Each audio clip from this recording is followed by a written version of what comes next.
Good morning बच्चों, कैसे हैं आप सब। आई होप आप सब अच्छे होंगे। तो चलिए आज की वर्कशीट स्टार्ट करते हैं। आज की वर्कशीट हमारी हिंदी की वर्कशीट है। तो सबसे पहले यहाँ पर आप आज की डेट डाल लेंगे 22/10/2020। आज की हमारी वर्कशीट नंबर है 94। आपकी टेक्स्ट बुक पाठ्य पुस्तक का नाम रिमझिम ये भी लिख लेंगे और यहाँ पर अपना नाम, उसके बाद अपनी क्लास 4 और उसके आगे सेक्शन A, B या C जो भी है आप वो लिख लेंगे। पाठ है मन के भोले भाले बादल। यहाँ पर अपने टीचर का नाम लिखेंगे, वो आपके सर हैं, मैम हैं, जो भी हैं आप उनका नाम लिख लेंगे। ठीक है, तो चलिए हम आगे बढ़ते हैं। हमारी वर्कशीट में आगे क्या है, हमें क्या करना है आज। नमस्कार प्यारे बच्चों, कैसे हैं आप। आज हम अपनी किताब के पाठ मन के भोले भाले बादल के बारे में कुछ बात करेंगे। आशा है कि इस कविता को पढ़कर आपको बहुत मज़ा आया होगा। तो आइए कुछ और मज़े करते हैं। आप लोगों ने ये पोएम, ये कविता आपने पहले पढ़ ली होगी। अगर आपने पढ़ ली होगी तो आप जो भी इसके अंदर क्वेश्चंस किए जाएंगे आप उसे इजीली कर पाएंगे। तो फर्स्ट क्वेश्चन है, पाठ्य पुस्तक में से देखकर कविता की इन पंक्तियों को पूरा कीजिए। कुछ जोकर से डैश फुलाए, कुछ हाथी से डैश उठाए। कुछ जोकर से डैश फुलाए, तोंद। अगर आपने पढ़ा होगा तो इसका आंसर है तोंद। कुछ जोकर से तोंद फुलाए, कुछ हाथी से सूंड उठाए। ठीक है, उसके बाद कुछ ऊंटों से डैश वाले, ऊंटों से यहाँ पर क्या आएगा, कूबड़। कुछ ऊंटों से कूबड़ वाले और कुछ परियों से पर लगाए। तो ये आप लिख देंगे। अगर आपने पढ़ा होगा तो आप ये इजीली लिख लेंगे, लेकिन अगर आपने नहीं पढ़ा है तो मैं आपको दिखा देती हूँ कि ये पोएम में है किस तरह है। मैं आपको शो करती हूँ अभी। ये देखिए, आप देख सकते हैं, ये लिखा है, कुछ जोकर से तोंद फुलाए, कुछ हाथी से सूंड उठाए, कुछ ऊँटों से कूबड़ वाले, कुछ परियों से पंख लगाए। सॉरी, मैंने वहाँ पर लिख दिया था, पंख लगाए। ठीक है, तो आप इसको देखकर यहाँ से फिल कर लेंगे।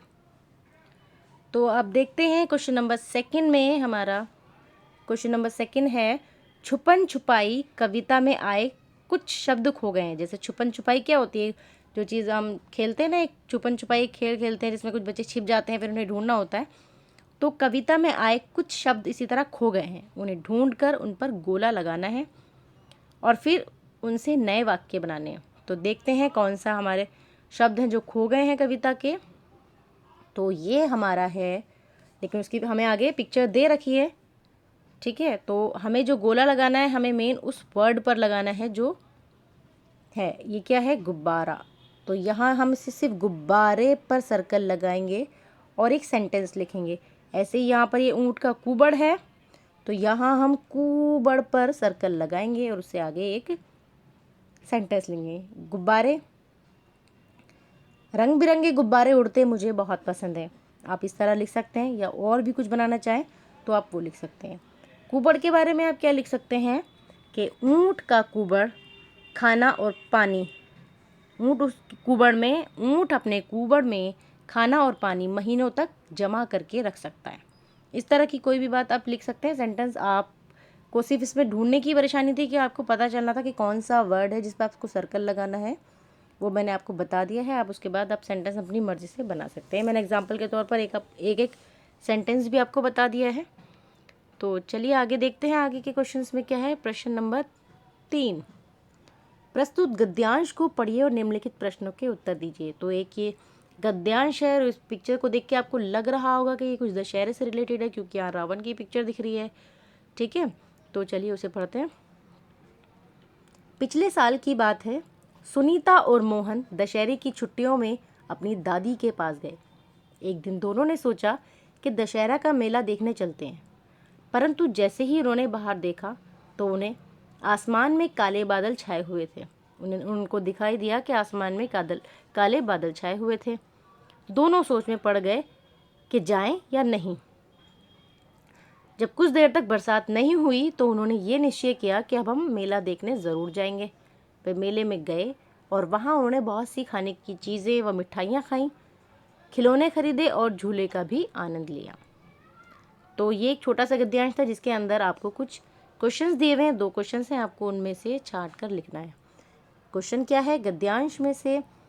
तो पहले तो हम बात करते हैं, अभी जैसे ये वाला गद्यांश था इसमें कुछ दशहरे के ऊपर था। हमारे स्कूल में, हाँ स्कूल में भी दशहरा मनाया जाता है हर बार जिस भी तरह। अब इस साल तो आप अपने टीचर से नहीं मिल पा रहे होंगे, आप स्कूल नहीं जा पा रहे होंगे, बट आप अपने ग्रुप में अपने दशहरे को कैसे सेलिब्रेट करते हैं वो आप मना सकते हैं और उनको उसकी पिक्चर्स या वीडियो सेंड कर सकते हैं। ठीक है, 25 तारीख को आपको पता होगा कि दशहरा है।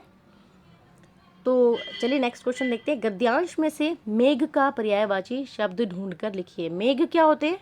बादल। तो बादल हमारे ये गद्यांश में हमें मिल गया, हम यहाँ लिख लेंगे बादल। ठीक है, तो हम यहाँ लिख लेंगे बादल। नेक्स्ट क्वेश्चन है हमारा, ऊपर दिए गए गद्यांश में से 5 संज्ञा शब्द छांटिए और लिखिए।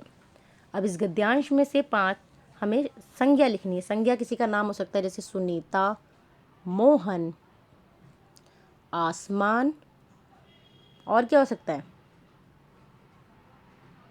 आप देख सकते हैं जिस भी चीज़ का नाम होता है वो संज्ञा होती है।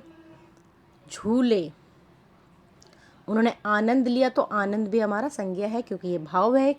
तो ये 5 मैंने आपको यहाँ बता दिए हैं। आपको इसमें जो मिलते हैं, आप इनके अलावा कोई और लिखना चाहते हैं तो आप अपनी मर्ज़ी से वो लिख सकते हैं। ठीक है, तो अब आगे शिक्षक शिक्षिका के लिए अनुदेश। बच्चों के साथ गतिविधि के बारे में आवश्यकता अनुसार बात करें। आप अपने टीचर से, आपके टीचर्स आपसे बात करेंगे, आप भी उनसे बात कर सकते हैं। अभिभावकों के लिए सुझाव है, बच्चों को दशहरे का महत्व बताते हुए कि बुराई का अंत ज़रूर होता है। दशहरे के दिन बच्चे से उनकी कोई एक बुरी आदत जैसे झगड़ा, झूठ बोलना किसी पर्ची पर लिखवाएं और उस बुरी आदत को ख़त्म करने का संकल्प दिलवाएं। तो बच्चों से बात करिए, उनसे पूछिए उनकी कौन सी बुरी आदत है। सबको पता होती है उनकी कौन सी बुरी आदत है, बच्चों को ही पता हो जाएगा। आपको बता देंगे कि वो झगड़ा करता है, झूठ बोलता है, किसी से लड़ाई करता है या अपने स्कूल का होमवर्क नहीं करता। जो भी काम है आप उससे उसकी एक पर्ची पे लिखवा लेंगे और उससे बात करेंगे कि वो चीज़ वो कैसे छोड़ सकता है।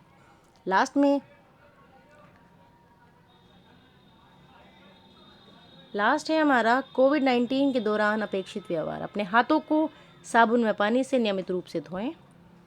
तो अगर आपको कोविड से बचना है तो जिस तरह के सोशल डिस्टेंसिंग का पालन करना है, आपको घर में रहना है, मास्क पहनना है, इसी तरह हाथ धोने भी ज़रूरी है। आपको हर 15 से 20 मिनट बाद साबुन से अपने हैंड वॉश करने हैं। अगर आप पानी आपके पास अवेलेबल नहीं है, आप किसी जगह पर हैं जहाँ पानी नहीं है, तो आप सैनिटाइज़र से अपने हाथ को सैनिटाइज़ कर सकते हैं।